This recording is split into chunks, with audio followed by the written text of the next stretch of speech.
పుట్నూరు ప్రసాద్ గారిని, ఆలమూరి శ్రీనివాస్ గారిని, గుట్టేటి రత్నరాజు గారిని వీరందరూ కూడా వేదిక మీదకి రావాలి. షేక్ ఫరూక్ వీరందరూ కూడా వేదిక మీద రావాల్సిందిగా కూర్చున్నాం. షేక్ సఫీ,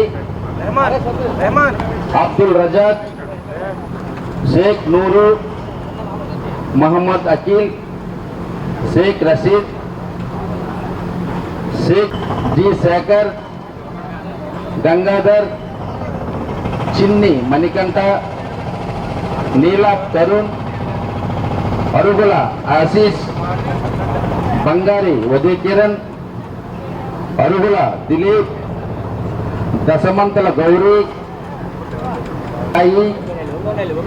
పట్నాల లోకేష్ వీరందరూ కూడా వేదిక మీదకి వచ్చి తెలుగుదేశం పలుచుకొని రేపు రానున్న ఎలక్షన్లో మనందరం కూడా ఐక్యతతో మన డివిజన్ నుండి అత్యధిక మెజార్టీతో మనం గెలిపించడానికి ప్రతి ఒక్కరం కూడా నడుము కడదాం. అలాగే మన division Telugu Desam party incharge Shriman కూడా కలిసికట్టుగా పనిచేద్దాం. మనం కూడా మంచి మెజార్టీ మన డివిజన్ నుండి తెద్దామని ఆశిస్తూ